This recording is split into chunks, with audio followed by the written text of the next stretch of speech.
For our project, we researched the Second Amendment. We researched if the Second Amendment helps or hurts Americans. Some history of the Second Amendment is that James Madison originally proposed the Second Amendment shortly after the United States Constitution was officially ratified as a way to provide more power to state militias. The Second Amendment gives citizens the right to bear arms. It was ratified on December 1791.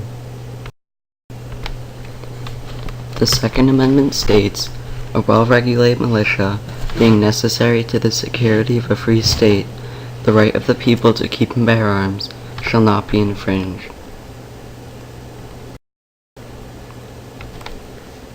Since the Second Amendment's ratification, Americans have been arguing over its meaning and interpretation. One side of the argument interprets the Second Amendment to provide collective rights. The other side of the argument interprets the amendment to provide rights to individuals. The collective side of the argument believes the Second Amendment gives each state the right to maintain and train former militia units that can provide protection for its residents.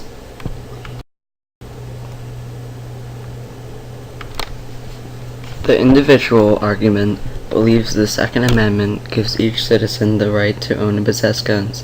The individuals believe the amendment's militia wording was never intended to restrict each citizen's right to bear arms. Both the collective side and the individual side of the argument have shaped the country's ongoing gun control debate.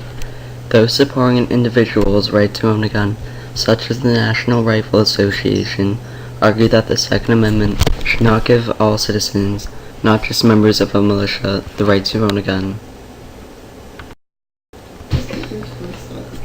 Those supporting a stricter gun control, like the Brady campaign, believe the Second Amendment doesn't allow any individual to own a gun.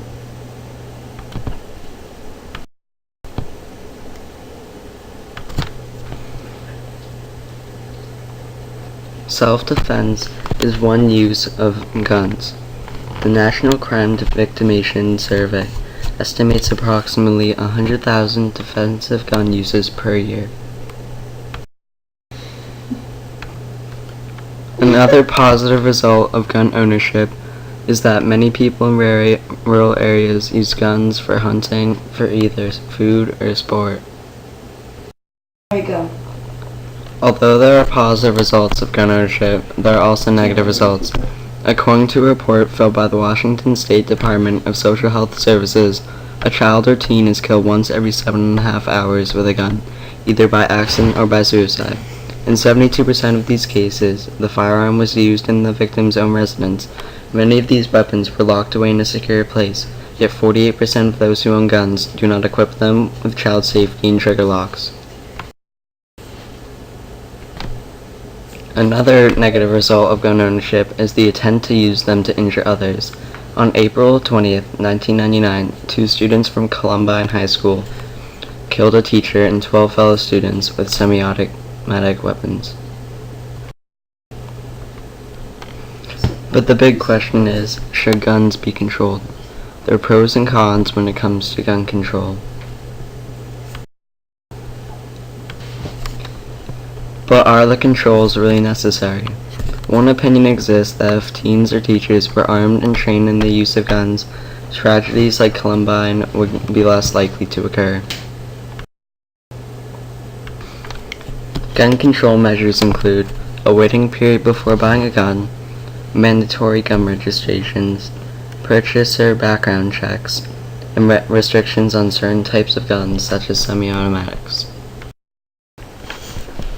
One of the pros of gun regulations is that it helps keep guns out of the hands of irresponsible people.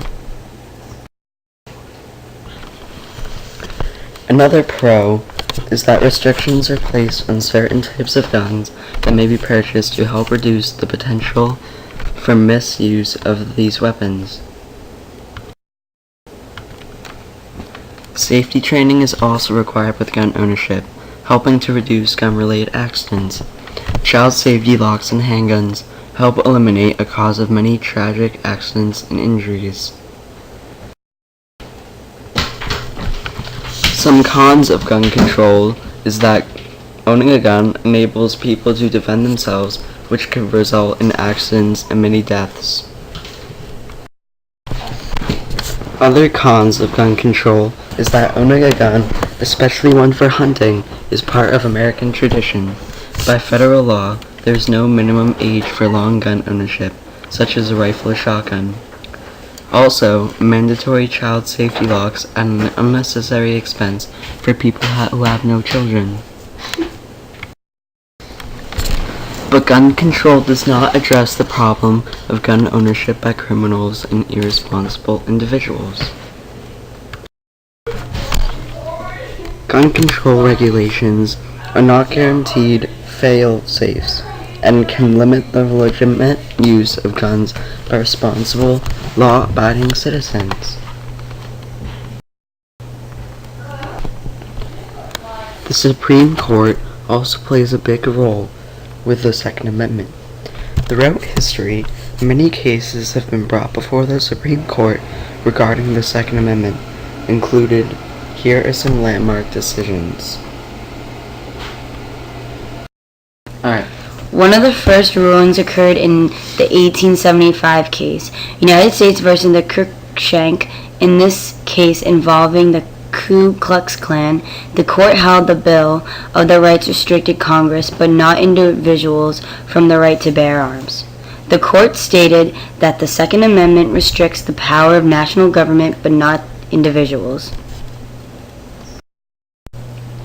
The Supreme Court took up on the issue again in 1894 in the case of the Miller versus Texas. In this case, under federal law, Franklin Miller should have had the right to carry a concealed weapon under Second Amendment protection. However, the court reserved its previous opinion and stated that the Second Amendment does not apply to the state laws such as Texas restrictions on carrying dangerous weapons. All of these cases heard before 1900s cemented the court's opinion that the Bill of Rights and specifically the Second Amendment does not prohibit states from setting their own rules of gun ownership. In the landmark case of 1939 U.S. versus Miller, Jack Miller and Frank Lawton were arrested and accused of carrying an unregistered sawed-off shotgun across the state lines in defiance of the National Firearms Law of 1934. In that case, Miller argued that the National Firearms Act violated their rights under the Second Amendment.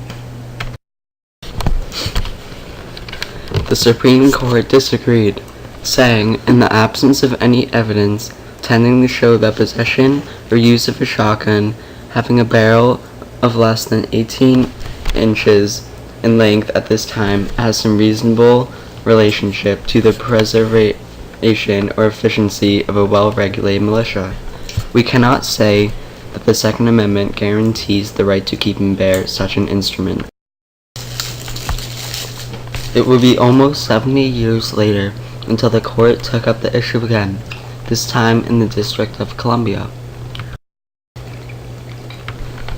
In 2008, District of Columbia versus Heller, for the first time, the Supreme Court ruled that despite state laws, individuals who were not part of state militia did not have the right to bear arms.